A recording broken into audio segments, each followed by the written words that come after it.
And अगर बात करें एक तरफ से निहिलिज्म की, तो निहिलिज्म इस चीज को पूरी तरह से एक्सेप्ट करता है और कहता है कि इस अर्थ पे न कोई गॉड एग्जिस्ट करता है, न कोई भी ऐसा चमत्कार एग्जिस्ट करता है। और निहिलिज्म पूरी तरह से सब कुछ नकारता है, क्योंकि निहिलिज्म का हिंदी अर्थ ही शून्यतावादी होता है, शून्यता होता है। एंड निहिलिज्म की एक बात और अच्छी है कि वो हर चीज को नकारता है, इसलिए अपने आप को स्वतंत्रता देता है, अपनी मनमौजी करने के लिए स्वतंत्रता देता है।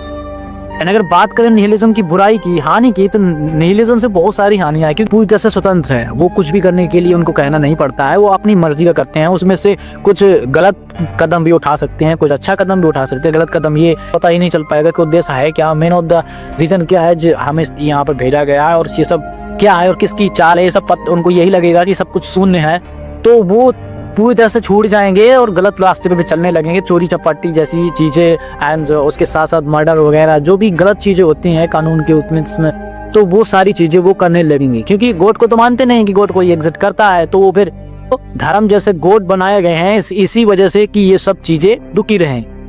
And I hope you understand कि मेरा इशारा किस तरफ है।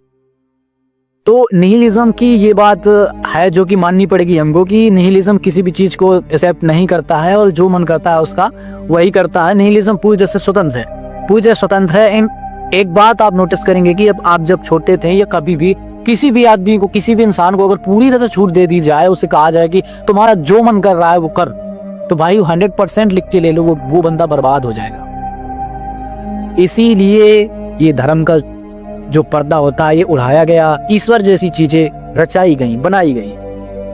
निहिलिज्म के अंतर्गत यही आता है। ये मेरा पर्सनल ओपिनियन पूछे तो पर्सनल ओपिनियन मैं नहीं दे सकता भैया, क्योंकि इसके पीछे विवाद हो सकता है बहुत बड़ा वाला।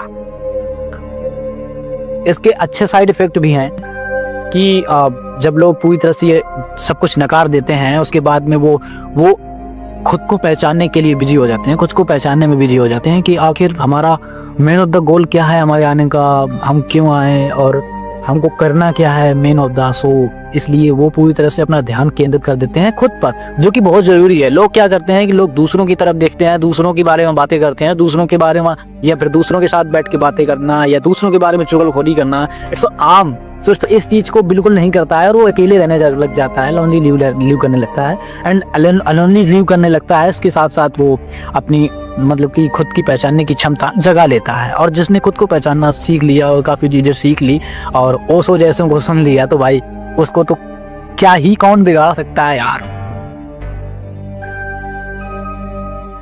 एंड में ये नहीं कहता कि आप निहिलिज्म को माने, कुछ आप धर्म से जुड़े रहें, ये करें वो करें, धर्म से ना जुड़े रहें, मैं कुछ नहीं कहता। मेरा पर्सनल ओपिनियन कुछ भी नहीं है, मैं विवादित नहीं होना चाहता हूँ, क्योंकि ऑलरेडी हम रामायण की शूटिंग कर रहे हैं, इस वजह से हम कुछ इस बारे में नहीं बोल सकते हैं। और मैं तो यही कहूँगा, जय श्री राम, जय भगवान हरि।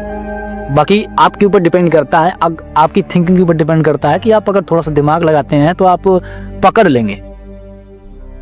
तो चलिए आज की वीडियो में बस इतना ही, एंड अगली वीडियो में मिलते हैं, फिलोसॉफी के बारे में एक्सप्लेन करते हैं। Thank you and hit the subscribe button and press bell icon.